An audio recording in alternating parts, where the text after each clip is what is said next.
ચૈત્રી નવરાત્રિની હવન અષ્ટમી આજના દિવસે ગિરનાર પર્વત પર બિરાજતા માં અંબાના ચરણોમાં માઈ ભક્તોએ આઠમની આસ્થા સાથે ઉજવણી કરીને માં અંબાના દર્શન કરી ભારે ધન્યતા પ્રાપ્ત કરી હતી.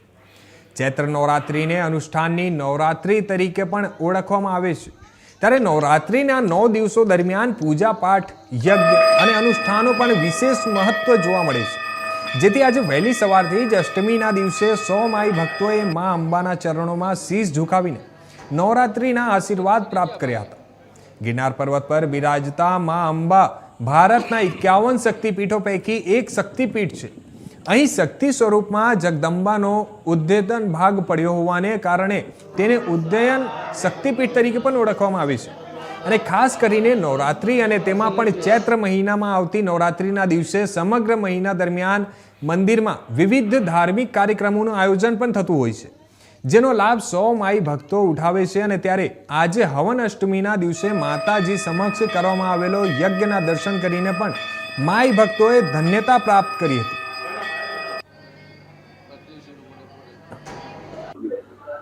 આજની નવરાત્રી શું કહેશો? ચૈત્રી નવરાત્રિ એટલે કે વાસંતિક નવરાત્રિનું ખૂબ અનેરું મહાત્મય છે. આ નવરાત્રિમાં માતાજીની જેટલી પણ શક્તિ આરાધના કરીએ એનું ખૂબ અનેક ગણું ફળ પ્રાપ્ત થાય છે. આ ગિરનાર ક્ષેત્ર, ગરવો ગિરનાર, કે જ્યાં જગતજનની માં અંબાજી, ગુરુ દત્ત ભગવાન, ગુરુ ગોરક્ષનાથ, જૈન દેરાસર સહિત અનેક ધર્મના સ્થાનકો અહીંયા આવેલા છે. ત્યારે જગતજનની માં અંબાજી જ્યાં બિરાજમાન છે એ ભારતની જે 51-52 શક્તિપીઠો છે એ પૈકીની એક શક્તિપીઠ તરીકે પણ પ્રખ્યાત સુવિખ્યાત છે. ઉદ્યન પીઠ તરીકે એનો મહિમા છે. ત્યારે આજે ચૈત્રી નવરાત્રિની આઠમ એટલે કે હવન અષ્ટમીના શુભ દિને અહીંયા મંદિર પરિસરમાં યજ્ઞ સંપન્ન થયો અને ભૂદેવો દ્વારા સક્રાદય સ્તુતિ સાથે બીડું અમાણું અને ત્યારબાદ સૌ ભાવિકજનોએ પ્રસાદ લઈ માતાજીના દર્શન કરીને ધન્યતા અનુભવી.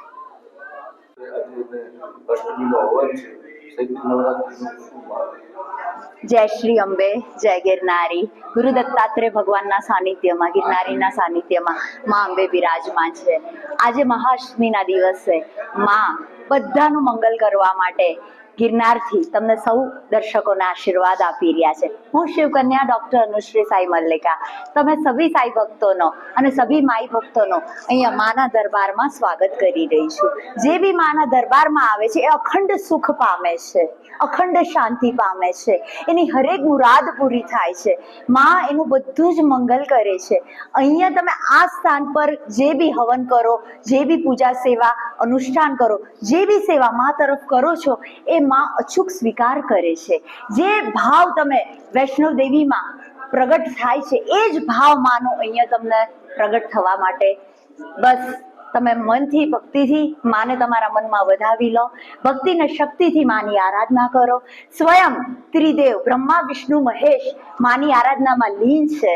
તો આપણે બધા જ જોરથી બોલે જય શ્રી અંબે, જય ગિરનારી, જય ભવાની.